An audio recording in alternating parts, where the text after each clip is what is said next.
So what do we have to do in our third query? Well, at first the query looks alright. I cannot see any issues down here. If I would scroll down, I would see issues, but that's just a side note. Because I don't have to scroll down here, as the issue we have in this query is already indicated by a nice convenience feature provided by Power BI Desktop. If you look back to the second query, you can see this bar up here. This bar is something we have below each single column, so it refers to the values stored in that corresponding column. And as you can see at the moment in our location, time, and so on columns in query 2, we have 100% valid data. This is based on the previous snapshot we can see, so this 1000 value here indicates that this is based on 1000 rows here, but within this 1000 rows we don't have any problem. And if you scroll to the right, you can see that all of these bars are green or completely green, therefore this is okay.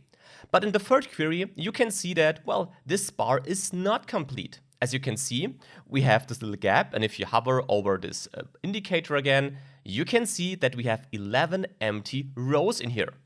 And if I would scroll down a bit, you could see these rows right there. These are errors caused by our source file, so these are of course implemented on purpose here to show you this feature, but also in the practical application of such projects, you have typical cases where problems like this can occur in your source data. Therefore, this indicator is really helpful to quickly see at least issues like that, meaning issues like errors, as I mentioned, not this NA error we had in the last lecture, but real Power BI Desktop errors, and we'll come back to these errors soon. But we can also see that we have empty values. And to remove empty values from our table, we have plenty of options. Well, the first and most obvious option is to hover over this indicator and then to click Remove Empty right here. If you do so, you can see that this bar is now 100% green. This means we have 100% valid data. And if you scroll down, you can also see the blank rows are gone.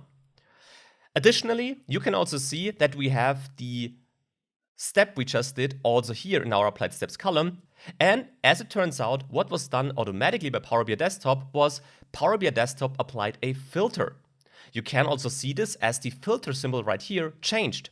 If you didn't apply any filter, you have a normal arrow right here, but now you have this filter symbol. So if you click onto this, you can see that Power BI automatically removed two values, null and blank, because for Power BI Desktop, both null values or blank values are empty rows, therefore these have to be removed.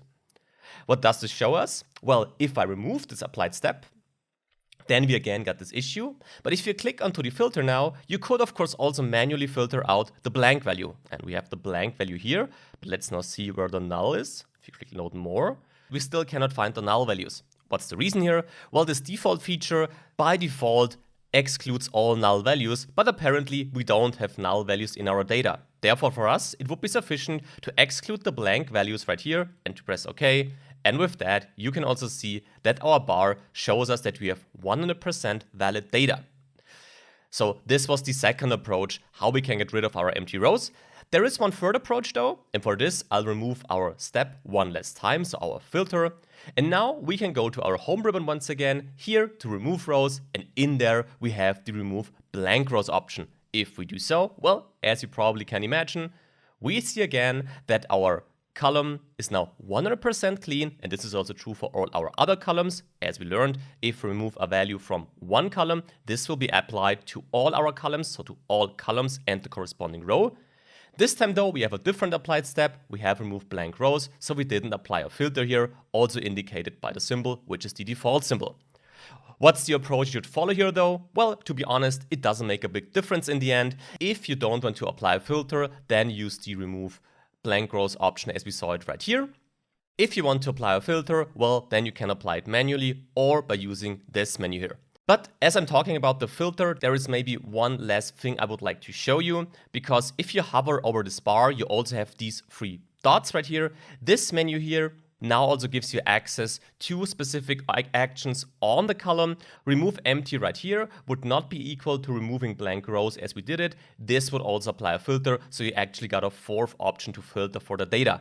Again, this might be a bit confusing at this stage, but generally, as I said, you can apply all four methods here. Doesn't make a big difference, to be honest. It just allows you to use Power BI Desktop again, just the way you want to use it. With that, we learned a lot about rows and filters and how we can interact with these. Now it's time to have a look at how we can save the current status of our project.